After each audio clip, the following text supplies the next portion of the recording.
Good morning students. देखिए बेटा, 11th class का आपका फर्स्ट यूनिट सेट का टॉपिक है वो फिनिश हो लिया था। अब अगला यूनिट हमने रिलेशन और फंक्शन का ना करवा के और सेम जो आपका एक टॉपिक पढ़ा हुआ है 10th स्टैंडर्ड में, थोड़ा इजी टॉपिक है, इंटरेस्टिंग टॉपिक है, उसको हमने स्टार्ट किया है।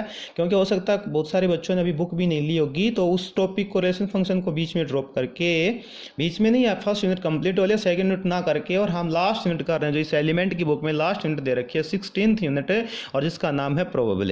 और प्रोबेबिलिटी का मीनिंग आपको सभी को पता है, छोटे छोटे कॉन्सेप्ट आपने टेंथ स्टैंडर्ड में किए हुए हैं, उसमें कुछ ज़्यादा बताने वाली बात नहीं है।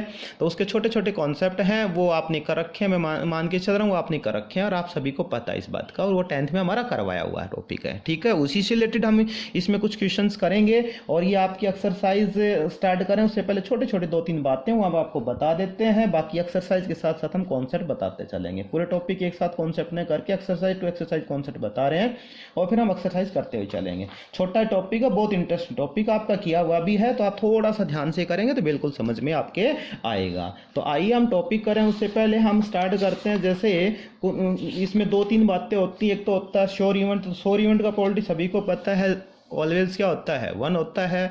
इम्पॉसिबल इवेंट का प्रोबेबिलिटी वो क्या होता है 0 होता है। और पॉसिबल और इम्पॉसिबल के बिटवीन जो प्रोबेबिलिटी होती है वो क्या होती है फेवरेट आउटकम्स जो प्रोबेबिलिटी होती है वो आपकी क्या होती है 0 से 1 के बिटवीन होती है। नेगेटिव प्रोबेबिलिटी कभी नहीं होती किसी भी इवेंट की, और 1 से मोर देन प्रोबेबिलिटी भी नहीं होती किसी भी इवेंट की। तो ये बातें आपने 10th स्टैंडर्ड में पढ़ रखी हैं। तो आइए हम छोटे से 1-2 छोटे छोटे कॉन्सेप्ट, फिर हम एक्सरसाइज स्टार्ट करेंगे। एक्सरसाइज करें उससे पहले एक कॉइन दे रखी है, कॉइन है, और एक कॉइन का जो आप थ्रो करते हो तो सैंपल स्पेस पे 2 केस आते हैं, या तो क्या आएगा हेड आएगा या टेल आएगा। ऐसे 2 कॉइन आगे और 2 कॉइन को जो आप थ्रो करोगे तो सैंपल स्पेस पे आप सभी को पता 4 केस आते हैं। कौन कौन से? Head head head tail tail head tail tail. First का हेड, सेकंड का हेड, फर्स्ट का हेड, सेकंड का टेल, फर्स्ट का टेल, सेकंड का हेड, दोनों का टेल, ठीक है। अब एक डाई आता है तो डाई पे टोटल नंबर कितने होते हैं 6 होते हैं। तो एक डाई सैंपल स्पेस को जनरली हम एस से लिखते हैं, ठीक है। किससे लिखते हैं? एस से लिखते हैं। सैंपल स्पेस पे जो आउटकम जाते हैं ना, टोटल आउटकम जाते हैं, उसको हम जनरली किससे लिखते हैं? एस से लिखते हैं। तो एक डाई को जो आप थ्रो करोगे, बार बार थ्रो करते जाओगे तो सैंपल स्पेस से कितने आउटकम निकल के आएंगे? 6 केस निकल के आएंगे, ठीक है। तो एन ऑफ एस 6 बोल सकते हैं उसको। ऐसे पेयर ऑफ डाई का आ रहा है, ऐसे ही किसका आ जाता है कि प्लेइंग कार्ड्स का आ जाता है, क्वाइन का आ जाता है, नंबर सिस्टम के आ जाते हैं। ऐसे बहुत सारे क्वेश्चंस आते हैं, उन क्वेश्चंस को हम करेंगे। तो फर्स्ट जो आपका एक्सरसाइज करोगे आप है तो उसमें यही बातें पूछ रखी है, बेसिक्स ही हैं उसमें। एक्सरसाइज ये समझो थर्ड एक्सरसाइज से प्रॉब्लम स्टार्ट होती है। फर्स्ट और सेकंड एक्सरसाइज में आपके बेसिक्स दे रखे हैं जो आपने 10th स्टैंडर्ड में किए हुए हैं। तो ज़्यादा टॉपिक में नहीं बताते हो, हम एक्सरसाइज पे आते हैं सीधे। एक क्वाइन को थ्रो करते हैं, सभी को पता है 2 केस होते हैं। 2 क्वाइन को थ्रो करते हैं 4 केस होते हैं। 3 कॉइन को थ्रो करते हैं तो कितने केस होते हैं? 8 केस होते हैं। 4 कॉइन को थ्रो करते हैं तो कितने केस होते हैं? 16 केस होते हैं। वो सैंपल से जब क्वेश्चन में आते जाएंगे तो हम बताते जाएंगे। ऐसे एक डाई को थ्रो करते हैं तो कितने केस होते हैं? 6 केस होते हैं। पेयर ऑफ डाई को थ्रो करते हैं तो 36 केस होते हैं। 36 केस होते हैं। कैसे होते हैं? पेयर ऑफ डाई है 1 2 3 4 5 6, 1 2 3 4 5 6, 2 डाई है तो फर्स्ट डाई का मान ले, सेकंड के साथ पेयर बनाए तो 1 1 बन गया, 1 2 बन गया, 1 3 बन गया। फर्स्ट का 1 रहेगा, सेकंड के सारे एलिमेंट्स क्या कर देंगे सब करने ऑर्डर पेयर में लिख देंगे। ऐसे में फर्स्ट डाई का 2 लेंगे, सेकंड का 2 1 2 2 2 3 ये लेते जाएंगे। तो बहुत सारे इसमें क्वेश्चन बन जाते हैं। ये 10th स्टैंडर्ड में आ चुकी है बात। 1 1 2 2 3 3 4 4 5 5 6 6 ये क्या बोलते हैं? इसको डबलेट्स बोलते हैं, सेम नंबर बोलते हैं। बाकी जो ऑर्डर पेयर होते हैं 36 में, उनको क्या बोलते हैं? हमें डिफरेंट नंबर बोलते हैं। तो इसमें बहुत सारे क्वेश्चन बन जाते हैं प्रोबेबिलिटी के लिए।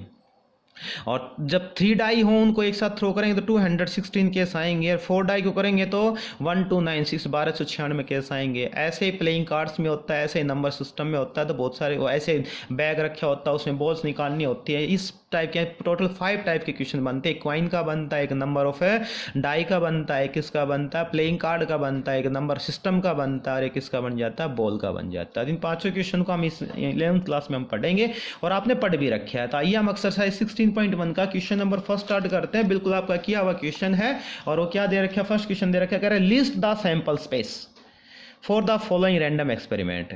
उन सैंपल स्पेस को लिस्टेड करना है, उन सैंपल स्पेस को दिखाना है जो अपने पास है, कंटेन कर 3 क्वाइन है, और 3 क्वाइन है तो उसके सैंपल स्पेस से कितने केस आते हैं? 8 केस आते हैं। तो उनको ही लिखे हमने।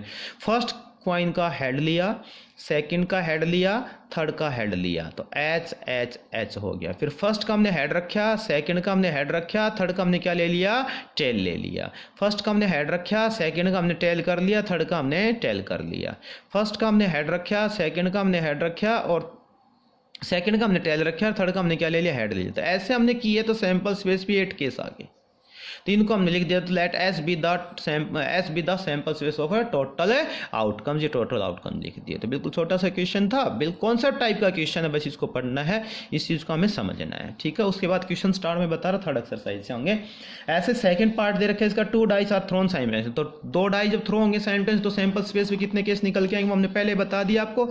सैंपल स्पेस पे टोटल कितने केस निकल के आएंगे, 36 केस निकल के आएंगे, ये आपको बता भी दिया। 1 1 1 2 सारे केस बता दिए, 10th स्टैंडर्ड में आपका आया हुआ भी है, ठीक है, ज़्यादा इसमें बताने वाली बात भी नहीं है, ठीक है। उसके बाद सेकंड क्वेश्चन आता है, अच्छा क्वेश्चन है, इंटरेस्टिंग क्वेश्चन है। क्या कह रहा है, ए क्वाइन इज टॉस्ड ट्वाइस, एक क्वाइन है और उसको 2 बार थ्रो किया। कितने थ्रो किए, 2 थ्रो किए। देखो बेटा, एक क्वाइन को 2 टाइम थ्रो करें या 2 क्वाइन को एक साथ थ्रो करें तो मीनिंग एक ही बनता है। एक क्वाइन को 2 बार उछालोगे तो भी 4 केस आएंगे, 2 क्वाइन को एक साथ उछालोगे तो भी 4 ही केस आएंगे। तो वो 4 केस हमने लिख रखे हैं, ये 10th स्टैंडर्ड में आई ये बात, H H H T T H T T, clear. और एक डाई ले रखे है, 1 2 3 4 5 6 डाई ये बना रखे है, दिख रहा है आपको, ठीक है। तो 1 2 3 4 5 6। अब देखो एक्सपेरिमेंट पे अकॉर्डिंग टू क्वेश्चन में क्या करवा रहा है, कह रहा है a die a coin is thrown twice, एक क्वाइन उसको 2 बार उछाल दिया तो टोटल केस कितने आ गए आपके, 4 केस आ गए। फिर कह रहा है कि if second throw result in a head then a die is thrown, second throw result in a head. तो देखो इसमें 4 केस आ रहे हैं, H H H T T H और टी टी। तो 2 पार्ट में डिवाइड कर दिया। If second throw result in a head, second number पे हेड आ रहा है, तो एक तो ये केस है एच एच वाला है और एक ये केस है टी एच वाला है। ये 2 केस ऐसे हैं जिसमें सेकंड नंबर पे क्या आ रहा है, हेड आ रहा है, क्लियर। और ये 2 केस ऐसे हैं जिसमें सेकंड नंबर पे फिर क्या आ रहा है, टेल आ रहा है। तो क्या कह रहा है, अगर सेकंड नंबर पे जब हेड आ रहा है तो then a die is thrown, तब ये डाई यानी इसके साथ थ्रो कर दिया। कब किया थ्रो, जब आपको सेकंड नंबर पे क्या मिलता है, सेकंड थ्रो में क्या मिलता है, हेड मिलता है। क्वाइन लिया, फर्स्ट थ्रो किया, हेड आ गया, सेकंड थ्रो किया, हेड आ गया, तो हेड आ जाता है तो फिर डाई थ्रो करते हैं। फर्स्ट थ्रो पे टेल आए, सेकंड थ्रो पे क्या है, हेड आए, तो फिर डाई को थ्रो करते हैं। लेकिन फर्स्ट थ्रो पे हेड आए, टेल आए या दोनों बार टेल टेल आए तो उस टाइम कुछ भी नहीं होता है। तो क्या हो जाएगा, सैंपल स्पेस पे टोटल आउटकम कितने निकल के आ जाएंगे, correct, describe the sample space. तो सैंपल स्पेस पे आएगा, क्वाइन लिया और हेड आ गया, क्वाइन लिया और हेड टेल आ गया। 2 केस तो ये बच गया, 3 को लिख दिया, हेड टेल और टेल टेल। तो टेल टेल और हेड टेल लिख दिया, ये दोनों केस तो सिंपल हो गए। उसके बाद क्या कर रहा है, जब उसमें क्या आता है, हेड हेड यानी सेकंड थ्रो पे हेड आता है तो डाई को थ्रो करते हैं, और सेकंड थ्रो पे हेड आता है तो फिर डाई को क्या करते हैं, थ्रो करते हैं। तो देखिए एच एच के साथ जब आप डाई को थ्रो करोगे तो एच एच के साथ डाई का क्या आएगा, 1 आएगा, एच एच के साथ डाई का क्या आएगा, 2 आएगा, एच एच के साथ डाई का क्या आएगा, 3 आएगा, एच एच के साथ डाई का क्या आएगा, 4 आएगा, एच एच 5 हो जाएगा, एच एच 6 हो जाएगा, फिर टी एच के साथ भी सारे केस आएंगे। तो सैंपल स्पेस पे टोटल आउटकम कितने बन जाएंगे आपके, 14 बन जाएंगे। क्वेश्चन बेटा बिल्कुल सिंपल सा, इस चीज को समझिए अच्छी तरह से। कि क्वाइन लिया, 2 थ्रो किए, 2 थ्रो किए, 2 थ्रो तो बिल्कुल क्लियर कट सेपरेट हो गया, हेड टेल और टेल टेल।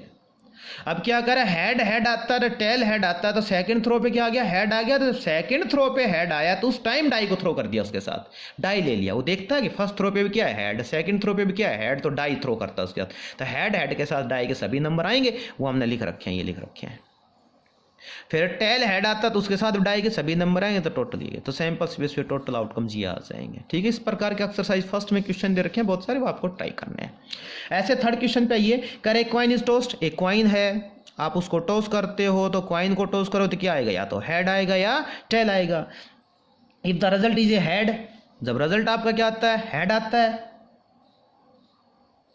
तो if the die shows up an even number, तो डाई का इवन नंबर आता है, ठीक है, डाई का क्या आता है, इवन नंबर आता है। देखो क्वाइन लिया, क्वाइन के थ्रो किए, सैंपल स्पेस पे 2 केस आएंगे, एक तो हेड आएगा, एक क्या आएगा, टेल आएगा। If the result is a head, यदि आपका रिजल्ट आप देखते हो, चेक करते हो, सैंपल स्पेस पे चेक करते हो, क्या आ जाता है आपके पास, हेड आ जाता है, तो उस टाइम डाई को क्या करता है, डाई को थ्रो करता है, और डाई का इवन नंबर आता है उसके साथ, डाई का क्या आता है, इवन नंबर। यानी तो देखो हेड के साथ तो आपके 6 के 6 केस आएंगे, हेड 1 आएगा, हेड 2 आएगा, हेड 3 आएगा, हेड 4 आएगा, हेड 5 आएगा, हेड 6 आएगा। लेकिन जब हेड के साथ 1 3 5 आता है तो उस टाइम तो कुछ भी नहीं होता है, लेकिन हेड के साथ जब क्या आता है 2 4 6 आता है तो कह रहा है कि एक डाई और, एक अगेन डाई और लिया और उसको फिर थ्रो कर दिया। तो देखो हेड टेल 2 केस बने, लेकिन जैसे हेड आता तो हेड के साथ कितने केस बन गए, 6 केस बन गए, लेकिन 6 केस में से 3 केस वो क्या कर लेता है, 6 केस में से 3 केस को कंटेन करता। कब, जब हेड के साथ इवन आता है तो एक अगेन डाई को थ्रो करता है। तो सैंपल स्पेस से कितने केस आएंगे, तो पहले तो टेल आया, उसके साथ कोई कॉम्बिनेशन नहीं है तो टेल का टेल रह गया। हेड आया तो हेड के साथ H1 H3 H5 आया, 2 4 6 था, उसके साथ क्या कर दिया, फिर अगेन डाई आ रहा। तो H2 H4 H6 के साथ जब आप अगेन डाई को थ्रो करोगे तो सैंपल स्पेस पे H21 H22 H23 H24 H25 H26 और फिर H41 H42 H43 H44 H45 H46 और फिर H61 H62 H63 H6 और H65 और H66, ये सैंपल स्पेस पे केस आ जाएंगे। यानी क्वेश्चन बिल्कुल सिंपल सा, क्वाइन लिया, थ्रो किया, टेल आया तो सिंगल रह गया, हेड आया तो डाई को थ्रो किया, डाई को थ्रो किया तो 6 केस आए, लेकिन 6 में 3 केस जैसे ही कंटेन होते हैं अगले 3 केस होते हैं कौन से, इवन वाले, तो उसके साथ अगेन डाई को थ्रो कर देता है। तो कितने केस आ जाएंगे आपके पास है, 18 और 3 कितने हो गए, 21 और ये कितना हो गया, 24 आउटकम्स आ जाएंगे। तो ऐसे ही आप एक्सरसाइज 6.1 के और ये 3 तक के क्वेश्चन करेंगे और प्रोबेबिलिटी के बेसिक कॉन्सेप्ट जो 10th स्टैंडर्ड में आए वो सारे पढ़ लेंगे। आगे हम कल के क्लासेस में क्वेश्चंस को करेंगे। ओके।